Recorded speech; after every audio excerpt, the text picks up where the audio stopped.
The honourable member for Richmond. Hey.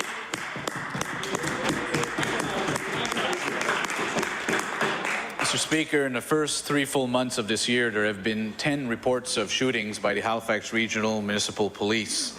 The issue of violent crime has been brought to the Justice Minister's attention in this House by myself and others on numerous occasions.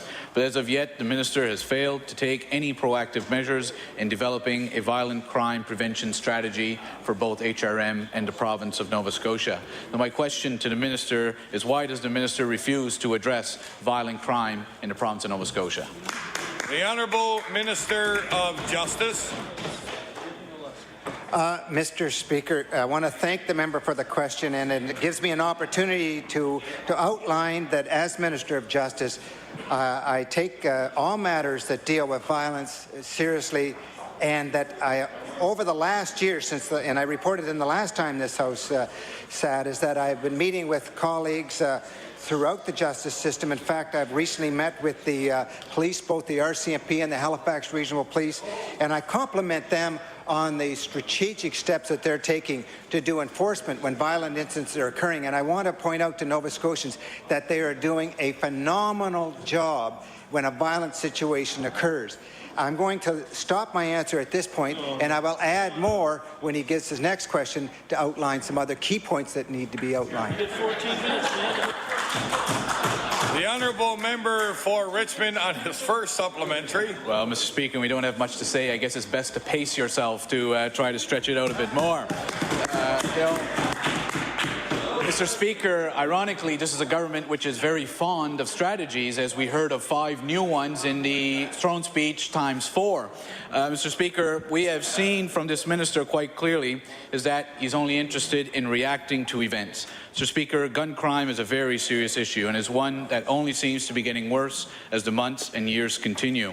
It is an issue here in the Halifax Regional Municipality, but it's also one that's affecting lives throughout the province of Nova Scotia.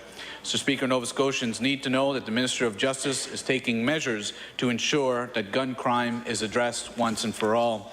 Mr. Speaker, yet after almost 3 full years in office, we have nothing in the terms of a proactive strategy to address violent crime in this province. So my question again is, when will the Minister stop reacting to issues and develop a strategy which would address violent crime in our province?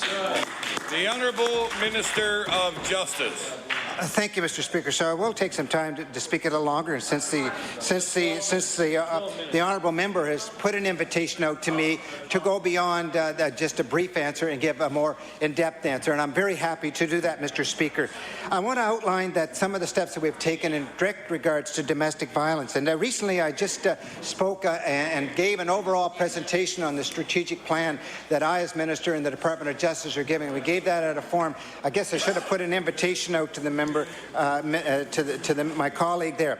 I also want to point out that in that presentation that I did, we talked about collaborating with some of the best practices, and there's one that we identified in Chicago under the ceasefire program, and we're working with the municipal police department to bring in this program that addresses violence of this nature, that the research and the academic support around that shows that it works.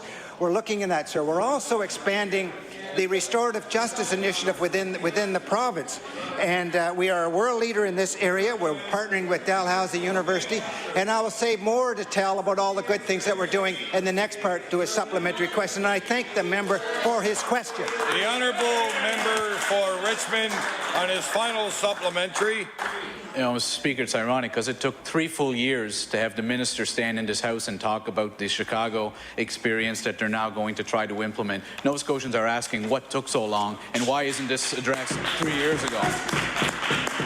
Mr. Speaker, the reports from Halifax Regional Police speak for themselves. January 1st, very first day of this year, a shooting at the Metro bus terminal in Dartmouth. January 11th, several gunshots in the area of 200 block of Ross Street in Halifax. February 6th, police responded to a report of shots being fired in the area of Demetrius Lane and Victoria Road. March 24th, shot fired near Grafton and Carmichael Streets. April 2nd, a man had been shot in Dakin Drive in Halifax. Mr. Speaker, this is a serious issue that for years now, the last 3 years, we've been calling upon this minister to put a strategy in place to allow allow our police officers and our communities to be able to battle gun crime and to make our streets safer. So my question again to the Minister, why will you not announce a formal violent crime prevention strategy for the province of Nova Scotia? The Honourable Minister of Justice.